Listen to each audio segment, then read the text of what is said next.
on the 10th of March, the 2024 Oscars will be hosted, and like everybody, I'm interested in seeing who wins. But in today's video, since this is a cinematography channel, we'll be looking at the 5 movies that are nominated for Best Cinematography in 2024. But before we go any further, we have to define what is cinematic.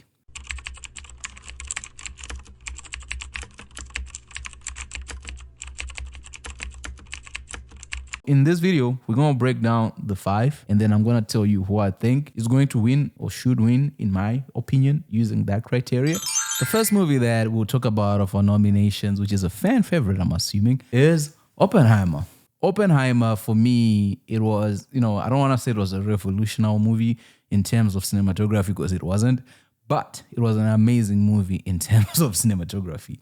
The things that those guys did were phenomenal. And when you start to think about the conditions and the technology and things like that that they used, then it's a phenomenal movie, I think anytime Christopher Nolan releases a movie, I learn more about IMAX than I knew before. I remember when Tenet came, that's when IMAX for me became a big thing in my life. Like, I was like, what is this thing? And I had to learn about it.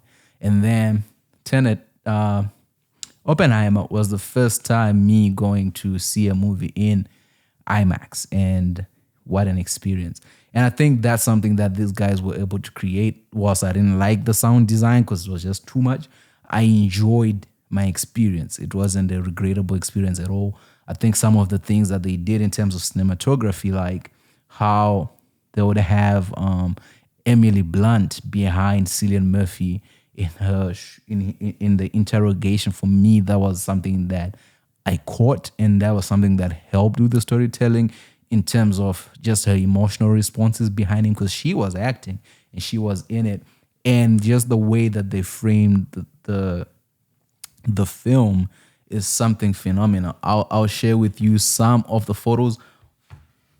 One of the things that I liked in Oppenheimer was the framing. So you see here with Cillian Murphy how they always had him center framed, which is something that I think was phenomenal on their behalf. I don't know why he does this, but yeah, like even in the black and white, everything just looked amazing. The framing, for me, Hoyt did an amazing job. Like, I do understand they had some challenges, but in this shot, like where stuff looks out of focus, but the focus is on the girl behind. And I think their decision making was pretty wise, because I think there was an issue with you cannot frame people in the wide margins because of the format that they were shooting in. And this was the first time that an IMAX codec was made at this level, like a 65, 70 mil. It didn't exist before they made Oppenheimer. So from the criteria that we learned that the Oscars used to choose, I think that they ticked a lot of those boxes. And this is the framing which I was talking about with Emily Blunt behind Cillian Murphy, where I feel like they did such an amazing job, because that assisted with the storytelling. There were some amazing shots, like these shots where you can tell like just who's the most important person here. Other than that, do I feel like, I think Oppenheimer, rightfully so, is up there in terms of the best cinematography. They did an amazing job, and let me know what you think. Would Oppenheimer rightfully win the Oscar in your opinion? Like, I think Hoyt always does an amazing job. Like I said, they didn't do anything whereby I would say it's visually transforming, or it's something that we have not seen before.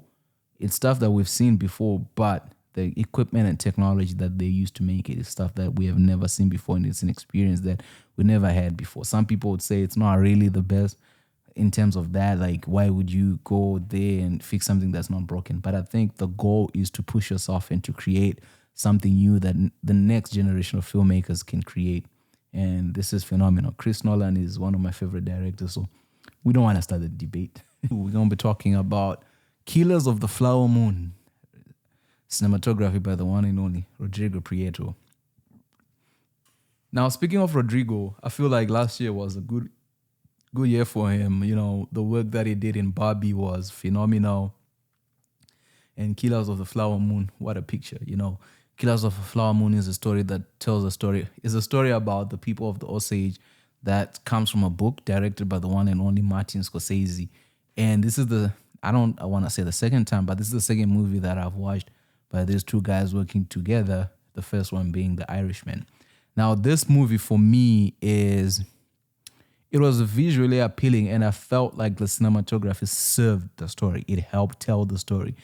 It was like the eyes of the audience. It felt as if we were there when they were filming it. It felt like we were part of the experience. It didn't feel like, hey, this information has been captured. Now watch it. It felt it for me at least. I felt there. So to highlight some of the shots that I like that they used will come. I really like a lot of times how they had Lily Gladstone in there. Like if you look at this frame, just how the people in the background are blurred out, and then you have Leo over here, but she is definitely the center of attraction, and just how they put here, you have this light on her face where you cannot avoid it, and you can see it hitting just these blankets that she has, and they really made her be the star that she is. And I liked how it took you back to that time, right? This is like in the 1920s, 30s. I'm not really sure about the time, so don't quote me on that.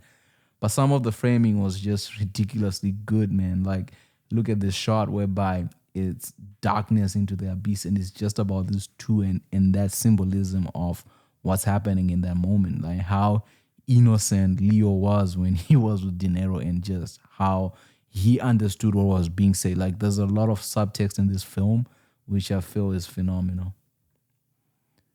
And, a lot of times we are taught about power distribution. How do you show power within a frame? Right now, you see Leo, he's hunched down. Man, like the details, Leo is hunched down. You have De Niro just sitting there, and then you have the brother, and these two people are more forceful than him.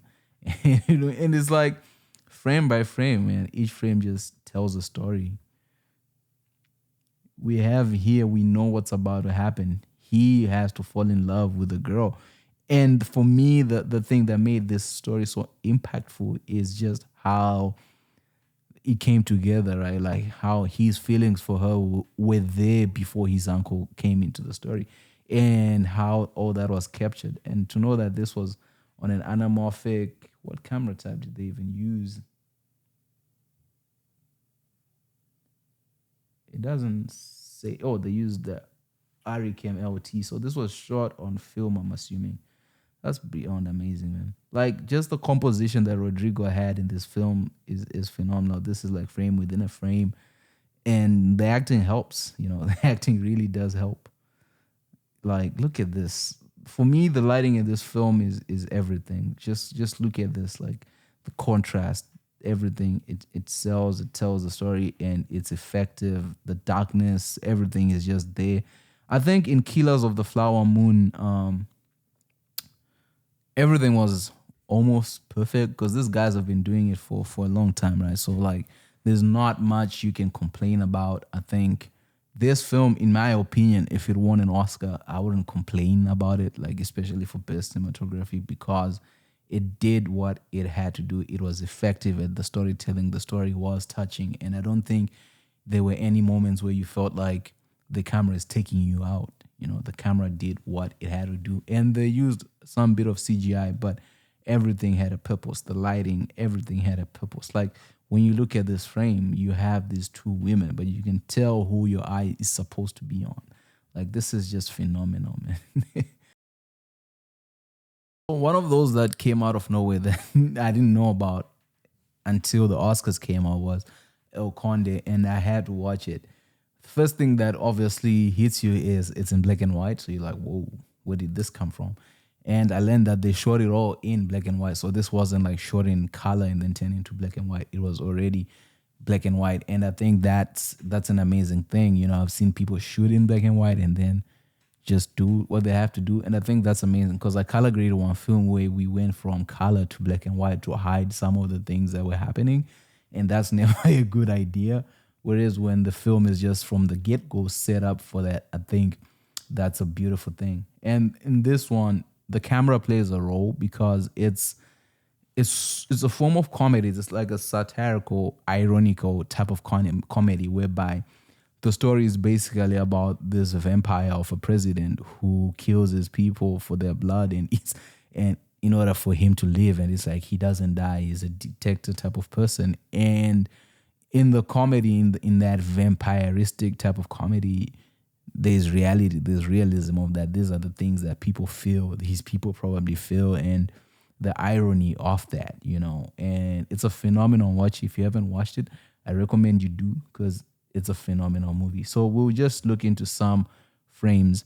For me, frames like this, man, it's like, come on. There's nothing more beautiful. Look at how the roll off happens. Look at what's in focus. The eye, everything tells you there's something about to happen in this frame, and that's just how the story is told. Some of the framing that they used, and sometimes like when you study, you're like, what's going on? But everything is there. Everything is there to highlight a story. You have this guy, they discover he's a vampire. He kills everybody. He runs away to Chile, and then he takes over. So let's move. I mean, look at these frames, man. Like the way the soldiers in frame, and how the shot is just composed. It's phenomenal. I grew up in a country with one president for almost 37 years. And trust me, my memory of that was something like this, where you have this able bodied man standing behind him and he's just there. This guy looks like Hitler. I don't know what's happening, but yo, what? And then so the thing that happens is the guy, once his crimes start catching up with him, he fakes his own death and then comes back to life. But he's at a point whereby he wants to die, so he stops sucking people's blood, but he still can't die, even in death. And one thing that I liked about this film was in these scenes where he would fly away, like it's obviously CGI, but it looks so real. It looks like they made it. And I listened to the cinematographer speak about it, and he was like, some of the stunts they actually did them with just putting people on cables, like old school stuff. Like it's not blue screen. I think only one shot was blue screen. So that is phenomenal. It's also whereby the camera is used to tell the story. So I'm trying to find the scenes where the girl, the nun, comes in.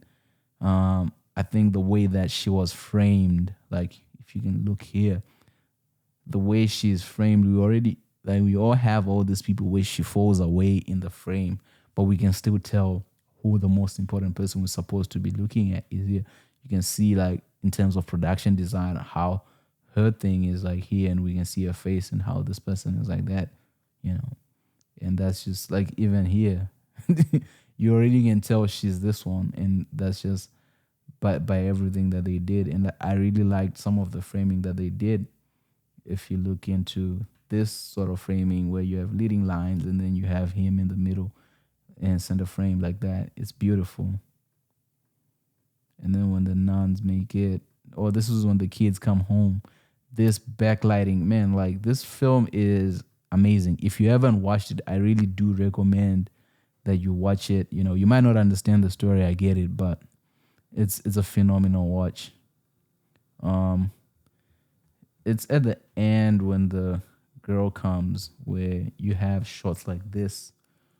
For me, this is phenomenal framing whereby we see into the abyss, but our focus is on the main ground here, on the character where she's the foreground. And in cinematography, they always tell you want to create a 3D image. And this is, for me, a three-dimensional image that's telling quite a lot in the story. He's looking at her and she knows the danger that she's in. Like this, like, come on. I love this film. I just love the way that they framed it, and they did everything black and white.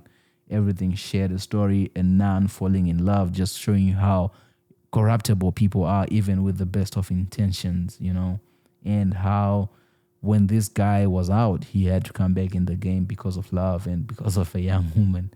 So yeah, I think, if this film won the Oscar as well, like I wouldn't be shocked. I mean, the world would be shocked, but I wouldn't be shocked. I think they did a phenomenal job.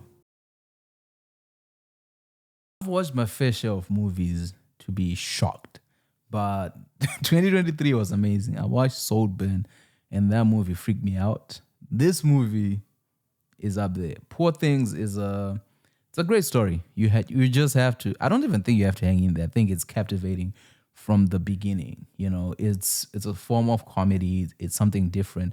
The storyline, the structure of it is crazy because it's a grown person with a fetus's brain, but the fetus develops at an increased pace, which is great. But then it's what happens when you have a child in a grown person's body, the naivety of a child and with the access and abilities of a grown person, that combination.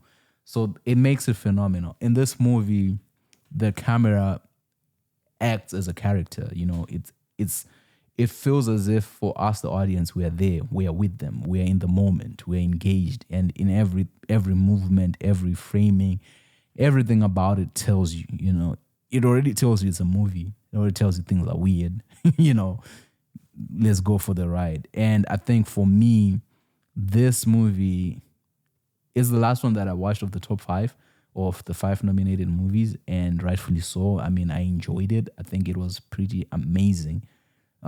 Everything that they did, the acting, Emma Stone is amazing. Like, in terms of just acting and letting go, because I think this is one of those things where you can be very self-conscious about acting in such a movie, but she let go and that worked, and she helped the cinematographers work well. Everybody was phenomenal. I liked the framing. I liked how they used the space that they were in. I liked the different uses of lenses, the lens choices.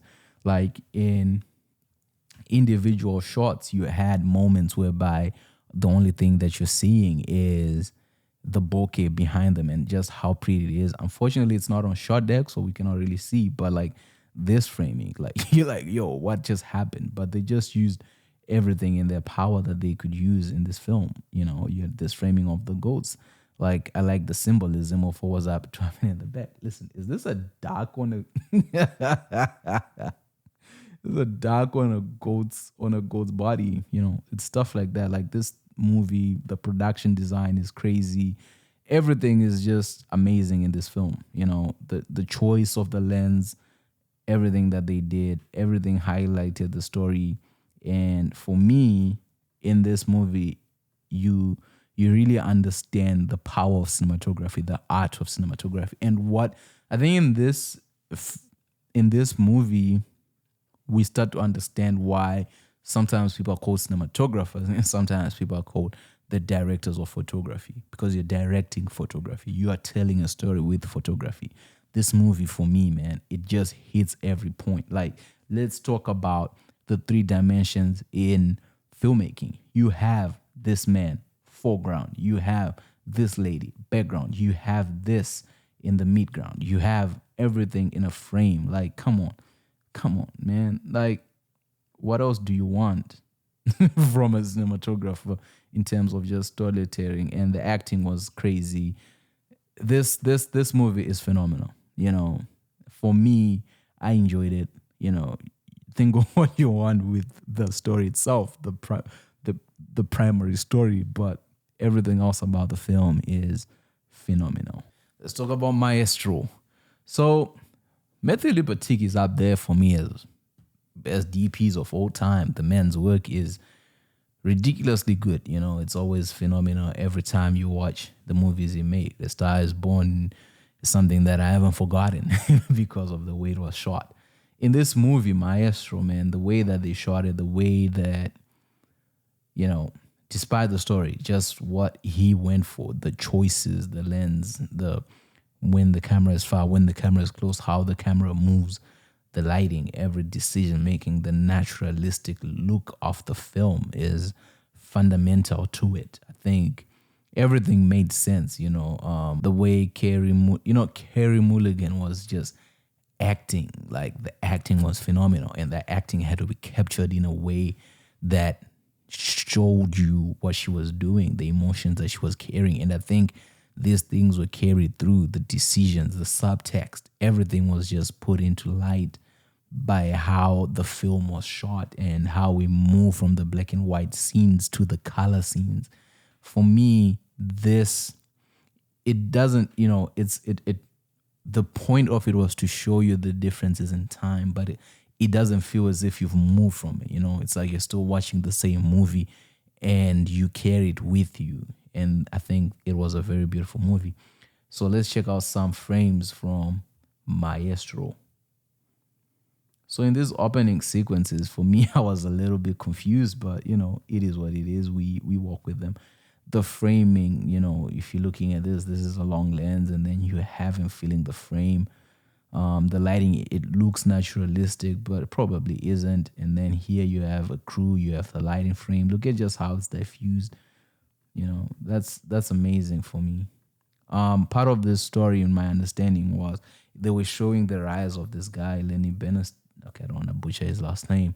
They were showing his rise, and if you know music from old school, he's a very popular figure, and that was the point of it. And then I didn't know him, so that's why I probably can't spell his name. But what the story was, this musical genius, he was also secretly gay, and that's what the story is. And that was just highlighted by everything that they did.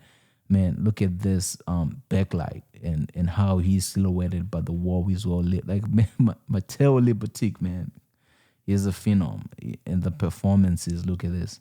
Like, the actors are giving you something and the camera is just there to capture it. And that's what I liked about Maestro. It was long for me to watch, sometimes painful, but I think it highlighted what it wanted to showcase. Look at this framing, man. Like, I don't know why when you're screen recording, Short Deck does this, but look at this. It's beautiful. I don't know why. It's like they know I'm recording. It's like, look at this, man. Look at this framing. Look at, they're silhouetted, and man, what else do you want from a DOP? Like, what more can I say, baby? The acting in this movie was ridiculously good. The camera movements were great. The framing, the love between them developing. You almost believe these people are in love for real. Look at the way she looks at him. Like, some actors are just amazing, man. Like, the way they sell the story, you have to be in it. You just have to be in it. In the color sequences, the production design, you can have the best production design, but if you have a shiny cinematographer, that goes away. But not in this film. Like, three-dimensional filming. Look at the lighting. Like, you have darkness, light, darkness. Everything is there. Not much to complain about. This is a phenomenal movie. If you haven't watched it, go watch it for yourself, man. Some of the things that they did in this movie was crazy. I mean, this film is amazing. If you haven't watched it, I recommend watching it. Maestro, Matthew Libatique. I mean, if this guy wins the award, I won't be shocked as well, because from a technical perspective, he did what you're supposed to do. Perfectly honest with you, anybody can win these Oscars. I think it's all 5 movies are phenomenally shot. If I had to choose, I would go with Poor Things. I think in their cinematography helped tell a story. For some people, they don't like that. For me, it did, and I liked it. How they used it, I think it was amazing. I like the framing. I like the short compositions, and I just liked, because it's a weird movie, and the camera acted weirdly as well, which helped tell the story narratively wise, and which helped with pacing, which helped with everything that they went for. That's the movie that I'll give Best Cinematography Award. I mean, I can see it going to Oppenheimer. Some of the stuff that they did in there was ridiculously crazy. Just how big that camera is and how difficult it should have been on set using it. Some of the things they did with the bomb, like, knowing Christopher Nolan, everything is done in camera. Some of the work that they did was amazing. And then also when you look at El Conde, I think it felt, for me, El Conde felt like that old school. Like, a lot of times people are trying to emulate film from old school. It just felt like it was shot in an old school type of way, and the vibe and the storytelling and the comedy in it. Like, so even if it won, I wouldn't be shocked. Maestro, it was shot by the Maestro himself as well. Matthew Libatique. I feel like everything with that movie was great. And then Killers of the Flower Moon, what can I say? Lily Gladstone's delivery in that thing was amazing, man. Even Leo, even De Niro. So any of the movies can win this. I don't think there's such a thing as best cinematography, to be honest, because it's very subjective to what you like and what you felt the camera did. I think it's there to celebrate and to showcase that people appreciate what cinematographers and everybody in the camera department does. And in the end of the day, it's all a collaboration. You know, it's all about coming together.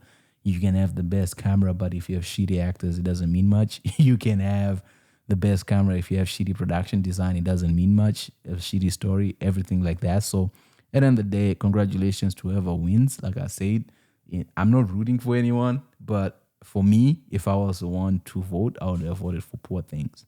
Who would you have voted for? Let me know in the comment section. See you in the next one.